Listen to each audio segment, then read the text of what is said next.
자, 2주의 한 컷 마지막 사진은 논란이 되고 있는 옷 사진을 함께 보시죠.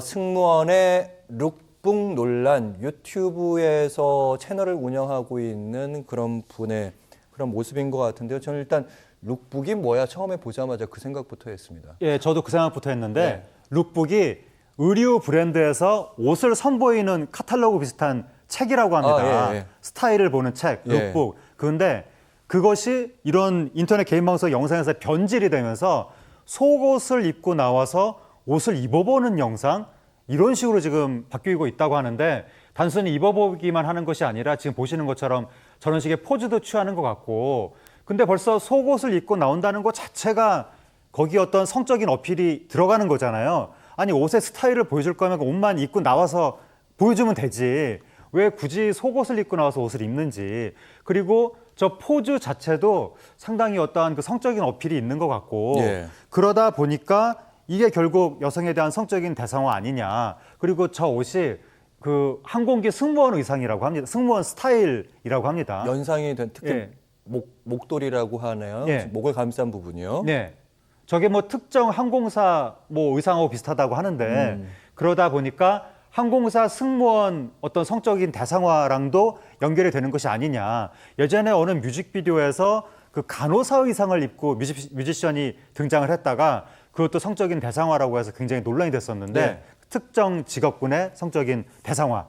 근데 이번에 저 승무원 복장의 성적인 대상화라고 해서 저것도 지금 논란이 되고 있습니다. 네, 다른 건 몰라도 이제 특정 직업군을 상대로 한 저런 묘사는 좀 부적절했다는 생각도 드는데, 일단 이번 문제 같은 경우는 법적인 논란이 여러 군데로 퍼지고 있는 모양새라면서요. 그러니까 이게 지난번에 그 간호사에 대한 그 논란이 있었을 때도 간호사분들이 그동안 너무 괴로웠다, 이러한 잘못된 시선들 때문에. 근데 왜 뮤직비디오에서 이런 의상을 내보내는 것이냐라고 하면서 항변을 했었는데, 이번에도 승무원분들이 안 그래도 그동안 괴로웠는데 잘못된 시선들 때문에 왜 이런 영상을 만들어서 그런 시선을 더 부추기느냐라고 하면서 항변하면서 법적으로 대응하겠다라는 이야기도 나왔는데, 근데 문제가 이게 법적으로 대응한다면 명예훼손인데, 명예훼손으로 법적으로 인정을 받으려면 그 누군가가 적시가 돼야 되거든요.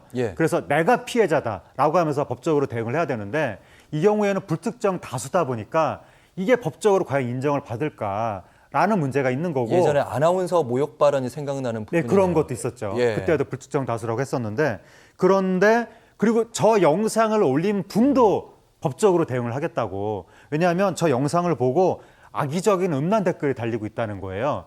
그러니까 그런 댓글에 대해서도 지금 저분 영상을 올린 분이 법적으로 대응하겠다고 하는데, 문제는 저분도 물론 뭐 자유로운 영상을 올릴 그런 게 권리가 있겠지만, 아무리 그렇다 하더라도 저거는 여성을 성적으로 대상화하는 측면이 분명히 있거든요.